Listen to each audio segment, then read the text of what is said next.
National command and operation centre کے تازہ ترین اعداد و شمار کے مطابق گزشتہ 24 گھنٹوں کے دوران 2756 نئے کیسز رپورٹ ہوئے۔ پنجاب میں 1,14,508، سندھ میں 1,63,329، خیبر پختونخوا میں 44,599، بلوچستان میں 16,810، گلگت بلتستان میں 4,542، اسلام آباد میں 27,018، جبکہ آزاد کشمیر میں 6,123 کیسز رپورٹ ہوئے۔ ملک بھر میں اب تک 52,16,955 افراد کے ٹیسٹ کیے گئے۔ گزشتہ 24 گھنٹوں کے دوران 36,929 نئے ٹیسٹ کیے گئے۔ اب تک 3,30,885 مریض صحت یاب ہو چکے ہیں، جبکہ 1,677 مریضوں کی حالت تشویشناک ہے۔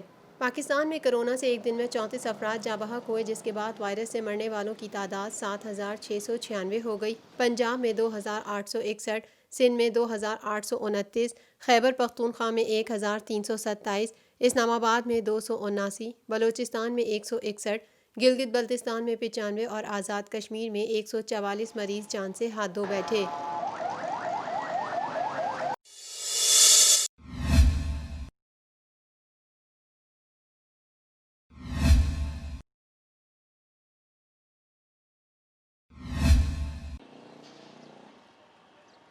وفاقی وزارت تعلیم نے کرونا بڑھنے پر تعلیمی اداروں کے لیے تجاویز پہلے ہی صوبوں کو ارسال کر دی گئی ہیں، جس میں پہلی تجویز تعلیمی اداروں کو 24 نومبر سے 31 جنوری تک بند کرنے، دوسری تجویز نومبر سے پرائمری اسکولز بند کر دیے جائیں، جبکہ تیسری تجویز میں 2 دسمبر سے مڈل اسکولز بند کرنے کا کہا گیا ہے۔ تجاویز میں مزید کہا گیا کہ 15 دسمبر سے ہائر سیکنڈری اسکولز کے بچوں کو اداروں میں آنے سے روک دیا جائے، اساتذہ کو اداروں میں بلایا جائے، آن لائن ایجوکیشن کے لیے تیاری کی جائے، مقامی طور پر انتظامات کیے جائیں، ٹیلی اسکول، ٹیلی ریڈیو سمیت آن لائن ایجوکیشن سسٹم کو لاگو کیا جائے۔ وفاقی وزارت تعلیم کی جانب سے تعلیمی سیشن کو 31 مئی تک بڑھانے کی تجویز دی گئی ہے۔ میٹرک انٹرمیڈیٹ امتحانات جون 2021 میں لیے جائیں گے۔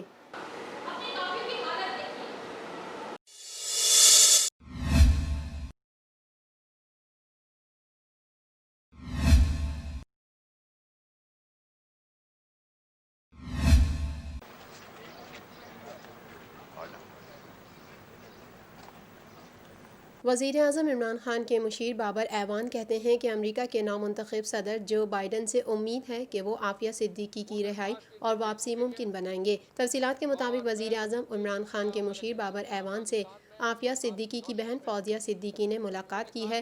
ملاقات میں عافیہ صدیقی سے متعلق اب تک کی پیش رفت پر بات چیت ہوئی۔ فوزیہ صدیقی سے ملاقات کے دوران بابر ایوان نے کہا کہ بیرون ملک پاکستانیوں کے مسائل کا حل پی ٹی آئی حکومت کی بڑی ترجیح ہے۔ حکومت مختلف ممالک میں قید پاکستانیوں کی واپسی کے لیے کوشاں ہے۔ بابر ایوان نے کہا کہ وزیر اعظم کی ذاتی کوششوں سے اب تک 5,000 پاکستانی قیدی واپس لائے گئے ہیں۔ حکومت عافیہ صدیقی کی واپسی کے لیے بھی سنجیدہ اقدامات کر رہی ہے۔ انہوں نے یہ بھی کہا کہ ایوان بالا میں وزارت خارجہ نے عافیہ کی رہائی کے لیے تازہ ترین کوششوں کا جائزہ رکھا ہے۔ انسانی ہمدردی اور خاتون ہونے کے ناطے یہ جائزہ رکھا گیا ہے۔ ان کا مزید کہنا تھا کہ عافیہ صدیقی کی گرفتاری کو 17 سال ہو گئے ہیں۔ یہ دنیا میں نسوانی حقوق کی خلاف ورزی کا بڑا مقدمہ ہے۔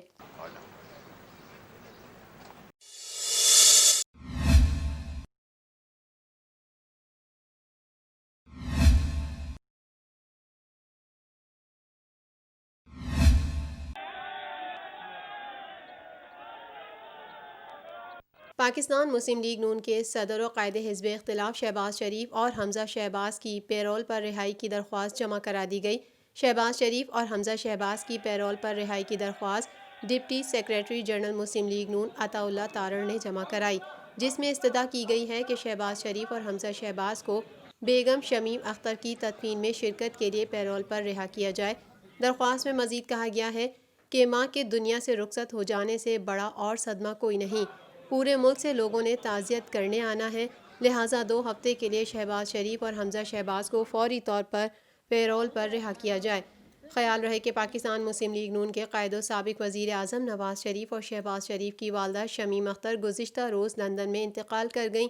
مسلم لیگ نون کے صدر قائد حزب اختلاف شہباز شریف اور حمزہ شہباز اس وقت جیل میں ہیں۔ سابق وزیر اعظم نواز شریف کی والدہ بیگم شمیم اختر کی نماز جنازہ شریف میڈیکل سٹی میں ادا کی جائے گی، جبکہ مرحومہ کی تدفین جاتی عمرہ میں میاں شریف کی قبر کے قریب مختص جگہ پر کی جائے گی۔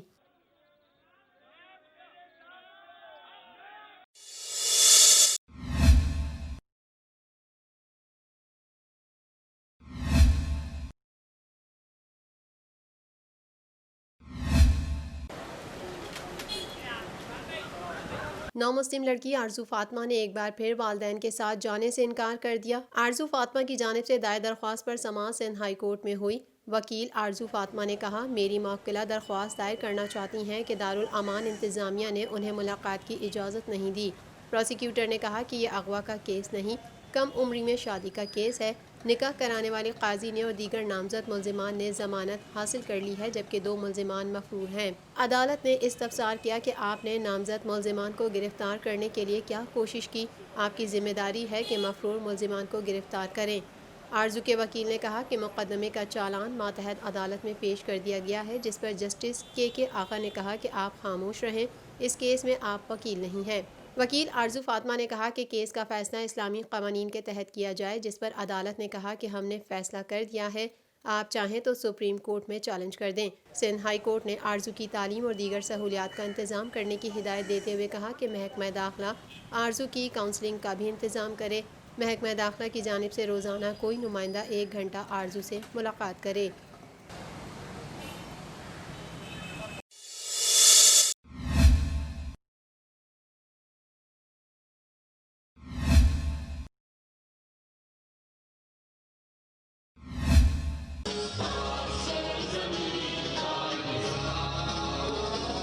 میمن گجراتی سپریم کونسل کے تحت سیونگ ہومز کے اشتراک سے مقامی اسپورٹس کمپلیکس میں مقصود میمن موتی والا کی کتاب میمن دا ہسٹری میکرز کی تقریب رونمائی ہوئی۔ تقریب کے مہمان خصوصی کتاب کے مصنف مقصود میمن موتی والا کا کہنا تھا کہ قیام پاکستان کے بعد سے میمن برادری نے قائد اعظم کی آواز پر لبیک کہا اور بہت کام کیے، اور یہ تاریخ کا حصہ رہا ہے کہ قائد اعظم نے ہمیشہ میمن برادری کی خدمات کو سراہا۔ ہمارے خون میں شامل ہے کہ ہم انسانیت کی خدمت کریں، اور میمن برادری اسی سلسلے کو جاری رکھے ہوئے ہے اور آئندہ بھی جاری رکھے گی۔ میں نے اپنی کتاب میں بھی میمن برادری کی نمایاں خدمات کی وضاحت کی ہے۔ میں میمن گجراتی سپریم کونسل کی جانب سے حوصلہ افزائی پر مشکور ہوں۔ صرف میمن برادری اپنی ہی برادری کے لیے کام نہیں کرتی، بلکہ انسانیت کے لیے بھی کرتی ہے اور ہر خاص و عام کے لیے کرتی ہے، یہ ہمارے خون میں شامل ہے۔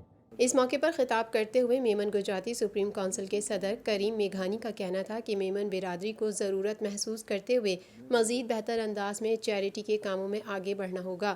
ہم سب کو مربوط ہو کے یہ کام کرنا چاہیے۔ تقریب سے خطاب کرتے ہوئے chairman world Kashmir forum Haji Muhammad Rafiq پردیسی کا کہنا تھا کہ ہمیں نہ صرف کشمیریوں بلکہ مسلم امہ کے لیے بہت کام کرنے کی ضرورت ہے، کیونکہ دنیا میں تیزی سے تبدیلی آ رہی ہے اور امریکہ میں نیا صدر منتخب ہوا ہے، وہ نئی پالیسی لے کر آئے گا۔ ہندوؤں کے 3 کروڑ بھگوان ہیں اور جس سے ڈرتے ہیں وہ اسے اپنا بھگوان مان لیتے ہیں، لیکن آج ہندو ہم سے ڈرنے کے لیے تیار نہیں ہیں۔ ہمیں اپنی کمزوریوں پر نظر ثانی کی ضرورت ہے کہ جو ہندو ہے اس کے 3 کروڑ بھگوان ہیں، جس چیز سے ڈرتا ہے اسے بھگوان مانتا ہے۔ آج ہم مسلمانوں سے وہ ڈرنے کے لیے تیار نہیں، کیونکہ ہم لوگ خود اپنے آپ بہت کمزور ہوں۔ تقریب میں chairman world Kashmir forum Haji Muhammad Rafiq Pardesi, secretary general world Memon organisation Shoaib Ismail Mangroria, all Pakistan Memon federation کے صدر حنیف موٹلانی، MLF کے chief executive Abdul Rahim Jano, world Memon organisation Pakistan chapter کے علاقائی سیکریٹری جنرل الطاف حبیب، نائب صدر international Memon organisation Asif Majeed Panawala, Tariq MA Rangoonwala, Haji مسعود پاریک، HM شہزاد، اختر یونس عرفہ، حمزہ یعقوب تابانی، محمد شبیر، طارق یحییٰ احمد بابانی، حنیف ہارون، فیصل ابوبکر خانانی، جاوید H کریم، محمد افضال، یحییٰ پولانی اور دیگر نے بھی شرکت کی۔ اور سلیکشن کے ساتھ ہی وہ نیوزی لینڈ کا دورہ کر رہے ہیں۔